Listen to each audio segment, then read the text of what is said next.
Hello students, welcome to LBS. Today we will continue the chapter number 8 of standard 8, comparing quantities. And today we will discuss about some formula related to simple interest and the compound interest. Here formula for finding simple interest is SI is equal to PRT upon 100 and A is equal to P plus I, where SI is simple interest, P is principal amount, R is rate of interest, T is time duration, and A is amount. Now formula to find the compound interest. If the interest is compounded every year, the formula for compound interest is A is equal to P into 1 plus R upon 100 raised to the power n, and compound interest is equal to A minus P. अगर आपको compound interest yearly find करना हो तो आपको ये value use करनी है.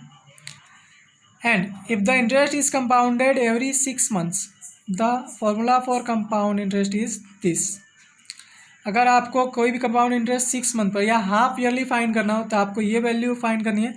यहाँ पर आपका रेट हाफ हो जाता है और जो टाइम ड्यूरेशन है वो डबल हो जाता है.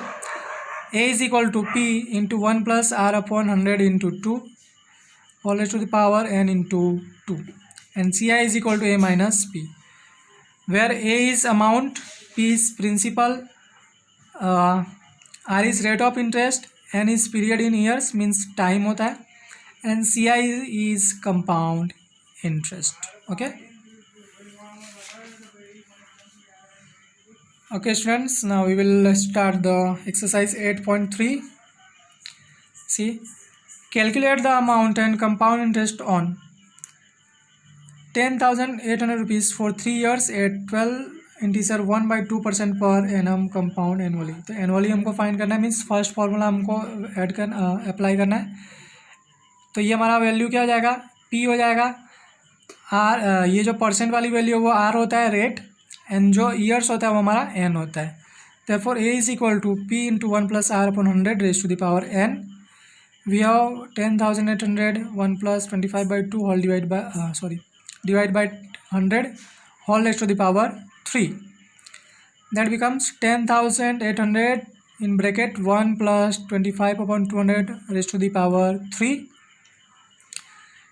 तो सॉल्व करोगे तो आपको ये वैल्यू मिल जाएगी 10,800 200 plus 25 upon 200 divide whole raised to the power 3. इसको आप ऐड करोगे, after adding you will get 10,800 into 225 upon 200 raised to the power 3. After dividing you will gate 9 upon 8. उसे हम 3 टाइम हम नेक्स्ट स्टेप में राइट कर देते हैं, and we have the value 15,377.34. This is our amount value. तो हमने ए find कर लिया, हमें कंपाउंड इंटरेस्ट फाइंड करना था. सी आई की वैल्यू क्या है, C I is equal to A minus P, means 15,377.34 minus 10,800. तो हमारा सी आई हो जाएगा 4,577.34 rupees. And here question number B is same as the question number A, so this is homework for you.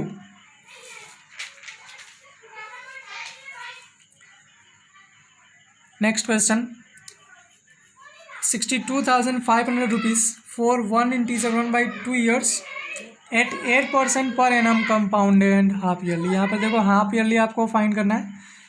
P हो जाएगा 62,500, ये हो जाएगा आपका year. N is equal to 1 integer 1/2 year. इसे सॉल्व करोगे, सिंपल फ्रैक्शन में कन्वर्ट करोगे, this is 3/2 years and R is 8%. Year the interest is compounded half yearly. यहाँ हाफ ईयरली काउंट करना है तो हमारा फॉर्मूला क्या हो जाएगा, सेकेंड वाला. A is equal to P into in bracket 1 plus R divide by 2 into 100 raised to the power 2n. यहाँ पर आर हाफ हो जाता है, टाइम डबल हो जाता है.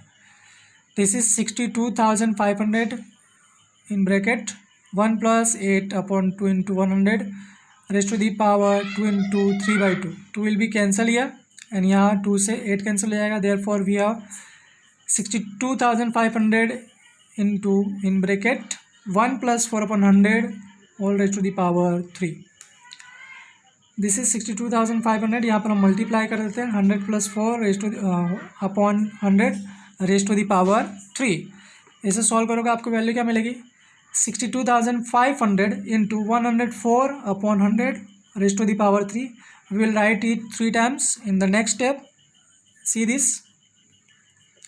After solving this, we have A is equal to 70,304 rupees, which is our amount, and we want to find the CI. So CI is equal to A minus P, means 70,304 minus 62,500 rupees. Therefore it is rupees 7,804 rupees हमको CI मिलेगा. And here question number D and E same as the question number C, same, so you have to try yourself.